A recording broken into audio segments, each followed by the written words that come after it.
नमस्कार, बहुत बहुत स्वागत है आप सभी का इस कार्यक्रम में। इस विशेष कार्यक्रम में मैं आप सभी के साथ हूँ कंचन। आज का जो ये कार्यक्रम है ये और भी ज़्यादा खास और भी ज़्यादा विशेष होने जा रहा है, क्योंकि हमेशा जब भी आप सभी के सामने मैं कार्यक्रम लेकर आती हूँ तो वो सभी कार्यक्रम जो होते हैं वो आध्यात्म से जुड़े हुए होते हैं, वो भक्ति से जुड़े हुए होते हैं और आपको बहुत सारी जानकारियाँ देकर जाते हैं।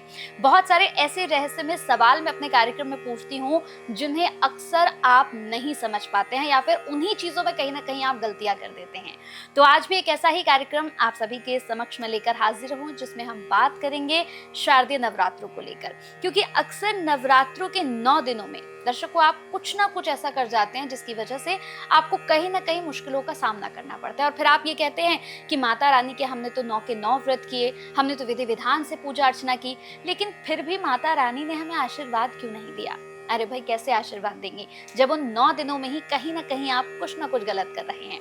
तो आज इस पूरे कार्यक्रम में आपको बताया जाएगा कि ये जो 9 दिन है ये कितने विशेष है और आपको इन 9 दिनों में क्या क्या करना है, क्या क्या सावधानियां रखनी है। तो मेरे साथ जो मेहमान हैं वो बहुत ही खास हैं और आज वही तमाम रहस्यमय सवालों से यहाँ पर हमें उनके जवाब देने वाली हैं, उनसे पर्दा उठाने वाली हैं।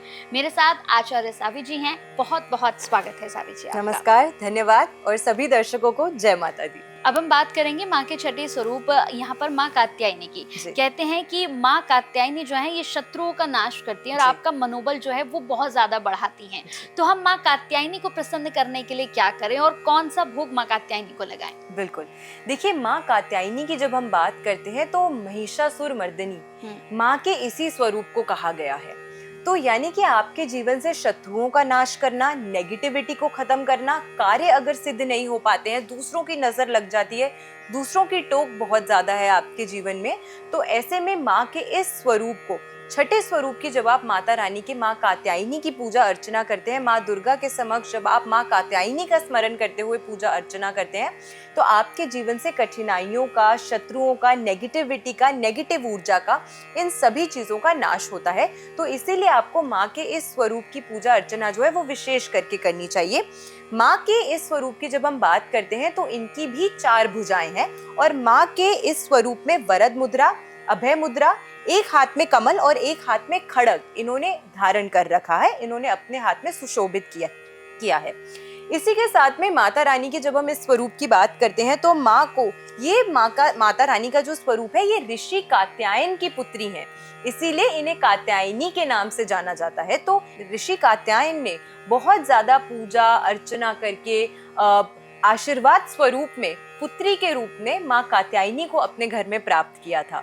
तो इसी कारण से इन्हें माँ कात्यायनी के नाम से भी जाना जाता है। और साथ में ये, अगर आप अपने जीवन में स्पेसिफिकली, मैं बिजनेस के क्षेत्र से जो लोग जुड़े हुए हैं, आप कोई भी योजना बनाते हैं उसमें आपको सफलता नहीं प्राप्त हो पा रही है, आपको लग रहा है कि जो आप थॉट्स लाते हैं या जो आइडियाज आपके मन में आ रहे हैं वो कहीं ना कहीं आपके बिजनेस के लिए प्रॉफिटेबल नहीं हो पा रहे हैं, तो ऐसे में भी माँ कात्यायनी की जब आप पूजा अर्चना करते हैं तो उससे आपकी जो सोच है, आपकी जो विचार है, आपकी जो प्लानिंग्स होती हैं, उसमें आपको विशेष करके सफलता जो है वो प्राप्त होती है अगर आप माँ कात्यायनी के यानी कि माँ दुर्गा के इस छठे स्वरूप की पूजा अर्चना करते हैं। माता रानी का ये स्वरूप जो है वो हर प्रकार से आपके जीवन से भय, निडरता, भय को दूर करता है और निडरता को लेकर आता है। तो यानी कि आपके जीवन में अगर कॉन्फिडेंस में कमी है, आपको लगता है कि मेरे कार्य जो है वो दूसरों की रोक टोक की वजह से पूरे नहीं हो पा रहे हैं और इस वजह से कहीं ना कहीं आपके अंदर एक हिचकिचाहट रहती है कि अगर मैंने कोई काम शुरू किया या अगर मैंने किसी को बताया तो उसको नजर लग जाएगी, वो पूरा नहीं हो पाएगा।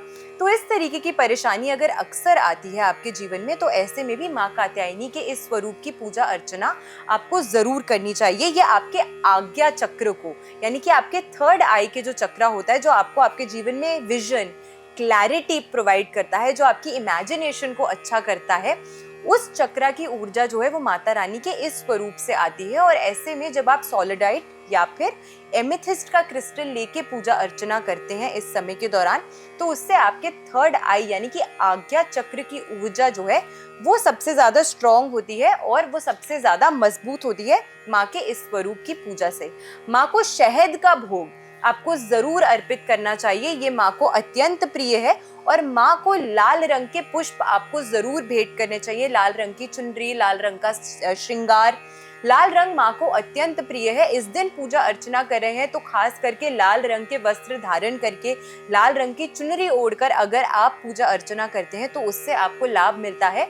और वो महिलाएं जिनकी अभी तक शादी नहीं हो पाई है लेकिन वो विवाह करना चाहती हैं या विवाह योग्य हैं, बृहस्पति ग्रह जो है वो महिलाओं के लिए, उनके लिए विवाह का कारक ग्रह होता है। तो ऐसे में अगर आप कि गुरु ग्रह की कहीं ना कहीं ऊर्जा कमजोर है तो माता रानी का ये स्वरूप गुरु ग्रह की ऊर्जा को बेहतर करता है, बलवान करता है। तो आपको ऐसे में भी शहद का भोग अर्पित जरूर आपको माँ को करना चाहिए और इससे आपके गुरु ग्रह की ऊर्जा जो है वो भी बलवान होती है। बिल्कुल, बहुत अच्छा लगा आपसे मिलकर और मुझे लगता है कि इस कार्यक्रम में जितने भी लोगों के मन में भ्रांतियां थी, कंफ्यूजन्स थी कि भाई हम कैसे नवरात्रि के 9 दिनों में पूजा अर्चना करें, माता रानी को कौन सा भोग लगाएं या फिर माता रानी को कौन सा पुष्प चढ़ाएं, क्या हमें करना है और क्या नहीं करना है, आप बस इस कार्यक्रम से ही समझ सकते हैं। इस पूरे कार्यक्रम में आपको यही बताया गया कि आपको कैसे पूजा अर्चना करनी है, माँ को क्या भोग लगाना है, क्या गलतियां आप कर रहे हैं।